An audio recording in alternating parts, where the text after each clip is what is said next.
come with us on a musical journey through some of the most magnificent places on earth. Great towns and cities of Europe, steeped in history and beauty, and resounding with the stories and music of the world's great composers.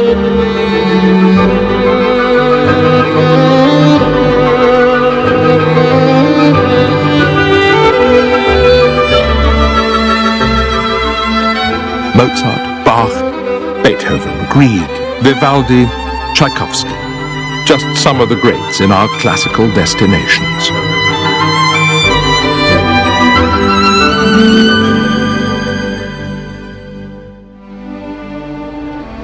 Hello, I'm Simon Callow. Welcome to Classical Destinations. We'll be taking some journeys to some of the most beautiful cities and landscapes in Europe, the homes and inspirations of the greatest classical composers. Seeing where they lived and how they lived can transform the way we hear their music.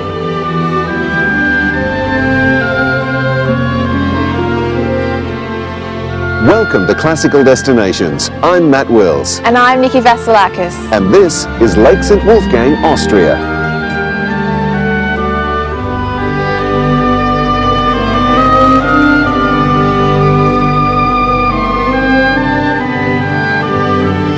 Today we'll be visiting the towns Mozart went to and through on his journeys between Salzburg and Vienna. And we'll also be visiting the picture-perfect town of Eisenstadt.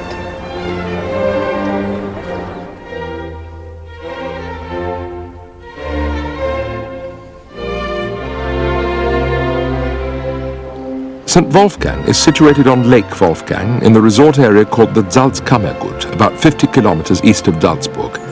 Home of the famous White Horse Inn and surrounded by the Austrian Alps, it's where the opening scenes of the film The Sound of Music were filmed.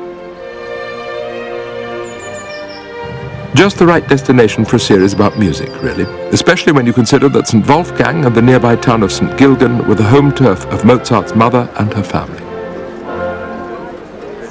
In such a glorious setting, it's no wonder that Leopold and Anna Maria Mozart should name their only son after their beloved St. Wolfgang. A trip to Salzburg is incomplete without visiting St. Wolfgang and the surrounding Lake District. Mozart wasn't the only composer to have connections with this part of the world. On nearby Lake Attersee, the largest lake exclusively in Austria, the village of Steinbach was a welcome retreat for Gustav Mahler in the 1890s. At the time, Mahler was living in Hamburg, Germany, but found that the hectic pace of the city and the madness of the theatre season wasn't really conducive to the creative process. The Gasthof zum Höhlengebirge in Steinbach solved his problem.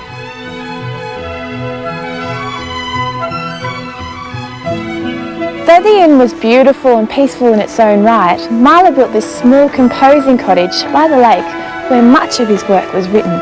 In fact, he was known as the vacation composer. You can still stay at the inn and spend some time enjoying these exquisite locations and visit Mahler's hut.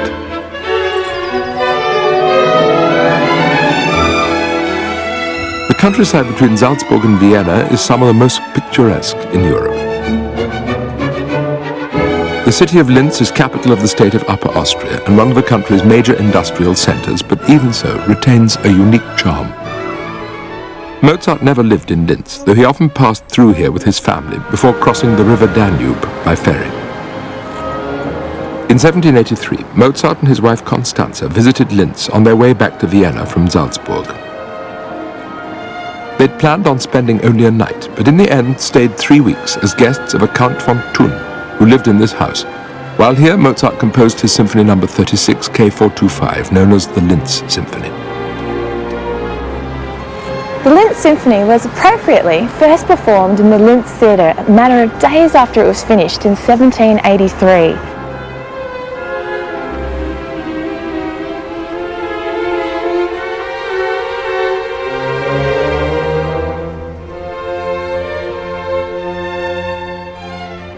On the way to Vienna, we passed the town of Melk, with its imposing Benedictine abbey, Stift Melk, founded in 1089. The Mozart family stayed here on two occasions, in 1767 and 1768, as they took the precocious pre-teen Wolfgang on long musical tours through Europe.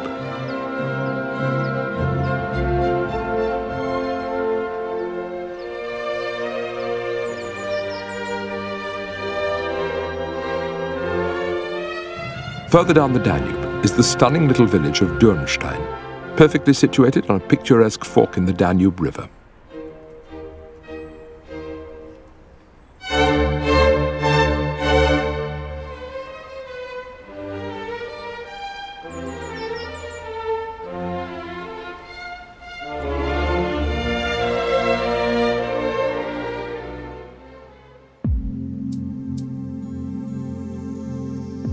From Dürnstein, it's only a short drive to the country's capital, Vienna, seat of the Austrian Habsburg dynasty for hundreds of years and home to more of the great classical composers than you can wave a baton at. Vienna was originally a Roman outpost that was leveled by the barbarians in the 5th century AD. Charlemagne then resurrected it in the late 8th or early 9th centuries. The Babenberg dukes were installed by Holy Roman Emperor Otto III in 976 and ruled Austria for nearly 300 years. Vienna grew into one of the major trading centers of the Holy Roman Empire. As the Babenbergs' rule faded, a new order came to power. The Habsburgs seized control over Austrian lands in 1278 and stayed for over 600 years. Their empire eventually expanded to cover much of Eastern Europe, its 51 million subjects speaking 15 languages.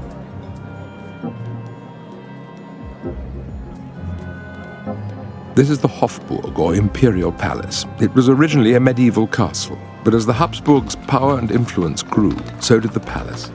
It remains one of the most imposing structures in Europe and dominates the center of Vienna. They were a clever lot, those Habsburgs. What kept them going longer than most other ruling families in Europe was that rather than making over-vigorous use of the sword to gain their lands, they employed the more subtle arts of marriage and diplomacy. This goes a long way to explaining the wealth and depth of art, music and architecture that has become Vienna's heritage into the 21st century. In the middle of the 19th century, Emperor Franz Joseph I, the last Habsburg emperor, ordered that the walls of the city be torn down. In its place today is the broad boulevard known as Ringstrasse, or just the Ring. The Ring is 4 kilometers long, encircling the city center. Taking a tram round the Ring provides one of the better instant Viennese tours. Every great city has a park, and in Vienna it's Stadtpark, right on the Ring, and home to the famous gilt statue of Johann Strauss Jr.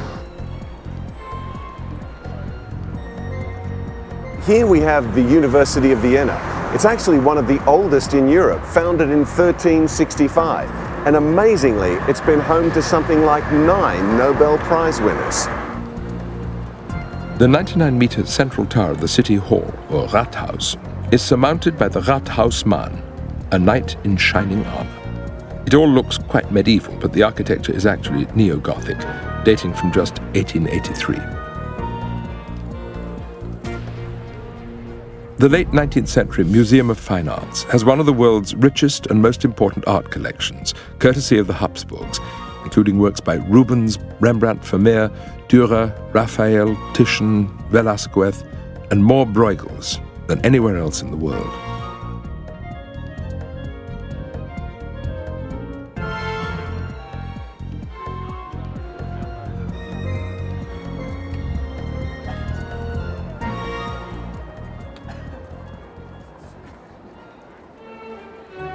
Vienna is famous for its coffee shops and for the vast array of different coffees they provide. This town was Mecca for musicians over the 18th, 19th and early 20th centuries. It was here where Schubert played piano at some great parties, where Beethoven first noticed that someone was turning the volume down, and where Mozart wrote hundreds of pieces of music over the course of his last 9 years. Built in the style of the Italian Renaissance, the Vienna State Opera House was completed in 1869, and attending a performance here while in Vienna is a must. Do try to book before, though, to avoid disappointment. One of the principal dancers of the Vienna State Ballet is Gabor Oberegger, who showed classical destinations through the Vienna Opera House. You know, the Viennese way of life is quite relaxed. People like to stay in a coffee house. And it's somehow the same with ballet. You know, if you do the Viennese waltz, you don't have to be too correct. It's sometimes a bit behind the music. This little tiny bit of incorrectness is maybe what makes it so special.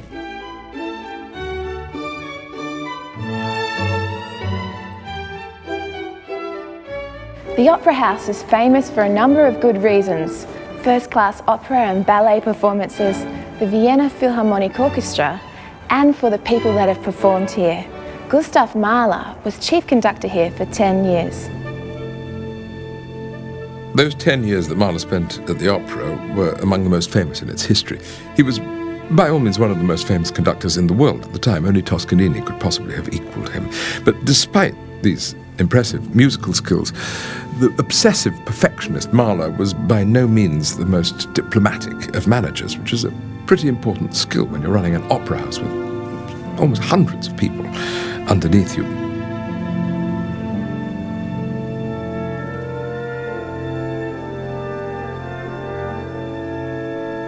He expected to control every aspect of what happened on stage. He was particularly interested in the look of a production, which was not at that time considered to be the province of the conductor at all. The rising tide of anti-Semitism in Vienna at the time didn't help his popularity either, even though he'd actually converted to Catholicism in order to get the job.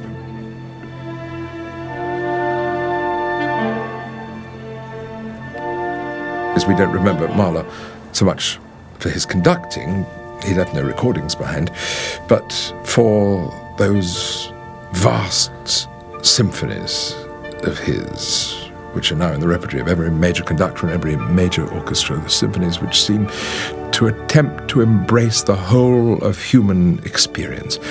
His very first symphony, which he called The Titan, written in 1888, while still in his 20s, manages to contain despair, failed love, love of nature, transcendence, cheek by jowl with vulgarity, street music, a funeral march, which is really a sardonic version of the children's tune Frère Jacques. Titanic, indeed.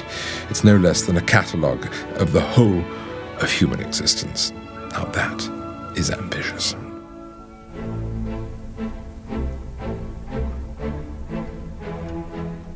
This unassuming little apartment building was the birthplace of Franz Schubert in 1797. He's now regarded as one of Vienna's greatest sons, but this wouldn't have been too evident to him while he was alive, which wasn't for that long. His massive corpus of work, 9 symphonies like his hero Beethoven, piano sonatas, a good 600 songs, and so much more, was written at speed before his death in 1828, aged only 31. Schubert spent the bulk of his life penniless and destitute, but he always seemed to remain enthusiastic about composing.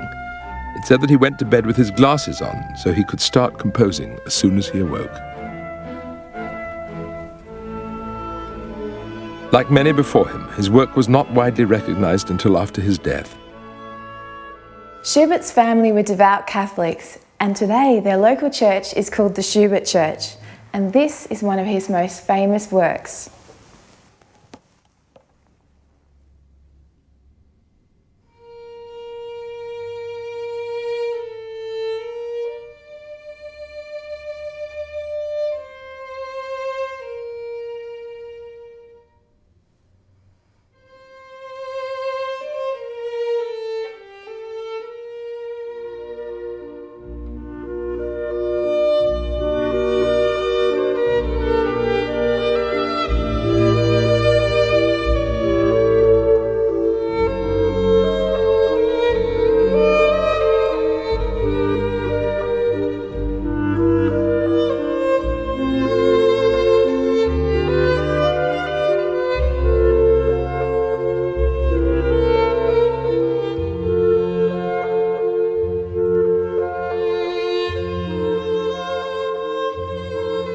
19th of November 1828, Franz Schubert died of typhoid fever in this very room at the age of 31.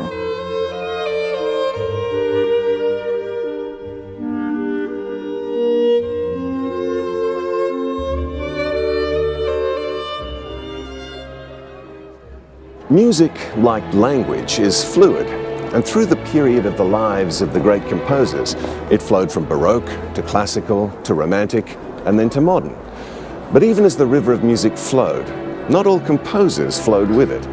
Johannes Brahms has been described as a rock of classicism in the onrushing stream of new styles, which were evident in the work of Wagner, Liszt and others. Born in 1833 in Hamburg in North Germany, Johannes Brahms's early experience as a musician certainly wasn't conventional or desirable.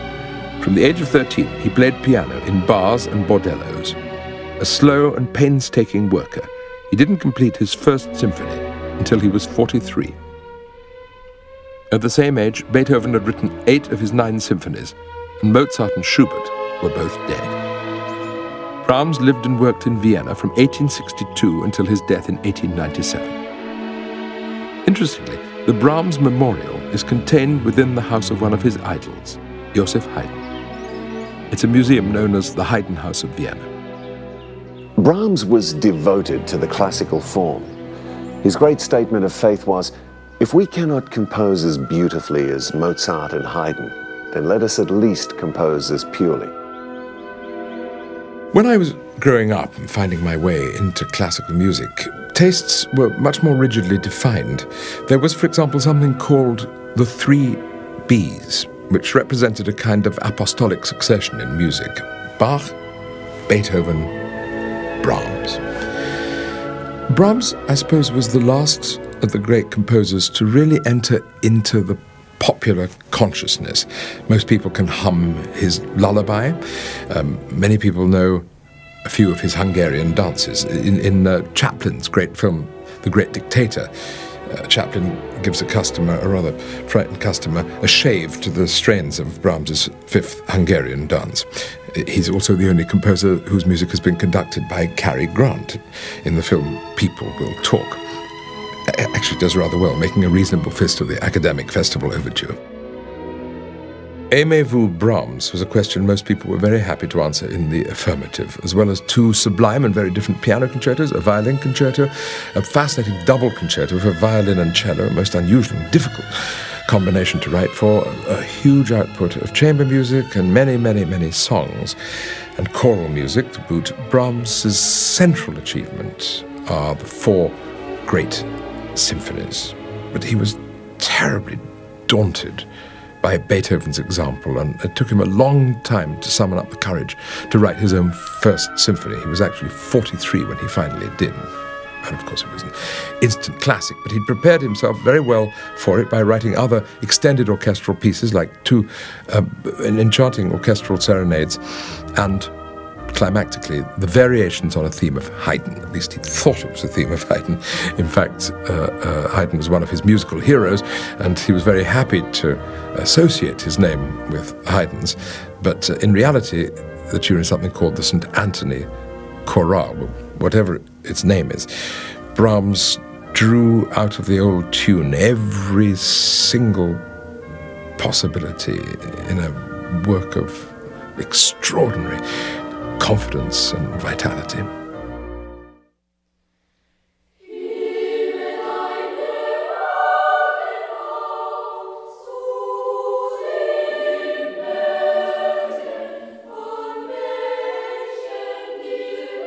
Franz Joseph Haydn was born in Rohrau, Austria in 1732, the second of 12 children.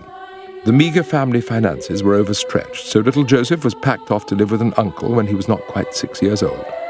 He studied the clavier, the violin, and the kettle drum, and was soon noticed by the Kapellmeister at St. Stephen's Cathedral in Vienna, who enrolled Haydn in what we now know as the Vienna Boys' Choir.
50 kilometers southeast of Vienna is the town of Eisenstadt, lying serenely on the southern slopes of the Leiter Mountains. It was a wonderful escape from the big smoke of Vienna for many. In the 14th century, a ruling family erected a fortified wall around the city and then built a citadel inside it.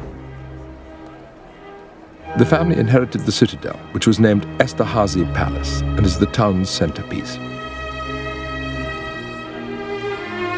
In the 1740s, the rich classical tradition, which would later die with Brahms, was only just going through its birth pangs, and Joseph Haydn would be one of its heralds.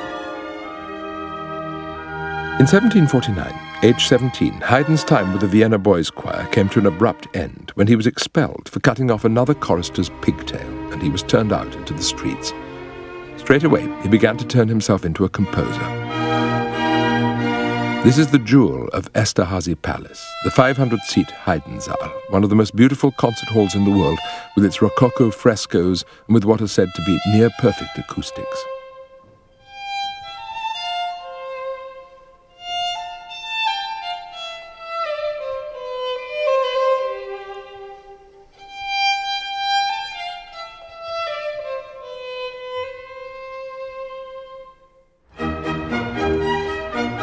Just a 5-minute walk from the palace down what is known as Haydn Lane is Eisenstadt's Haydn House. He lived here for 12 years, from 1766, with his wife, Maria Keller. Haydn was one of the most prolific of composers. He wrote and taught music nearly every working day. Most of his 25 operas, 85 of his 107 symphonies, and many of his 83 string quartets were written while he served as Kapellmeister to the Esterházy family for nearly 30 years, from 1761. In 1790, after the death of Prince Nicolaus Esterházy, Haydn was free to travel and compose as he wished. Effectively retired from his duties at court, he accepted an invitation to travel to London. Before he left, Mozart said to Haydn, "How will you survive in London where you don't speak the language and people don't know you?" "See this signature," he replied. "That's all I need. The world knows my name." When Haydn returned to Austria in 1792, he taught a young student by the name of Ludwig van Beethoven. Much of Beethoven's work from this time shows the clear influence of Haydn. Finally, he came home to Vienna, where he stayed until his death in 1809. Haydn was known in Vienna as the Grand Old Man, or more affectionately, as Papa Haydn.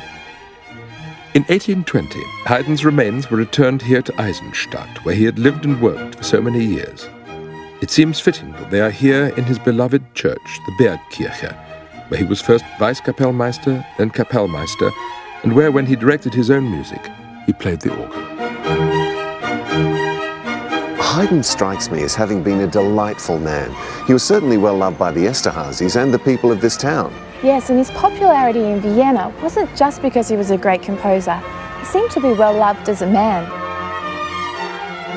Thanks, Matt and Nikki, for that look at one of classical music's most generous and good-natured composers. Next, we'll be meeting another one, Edvard Grieg, the Norwegian, composer of the great Peer Gynt music, the piano concerto in A minor, and that immortal ballad, I Love Thee. His life took place against some of the most spectacular scenery you could ever hope to see in your life.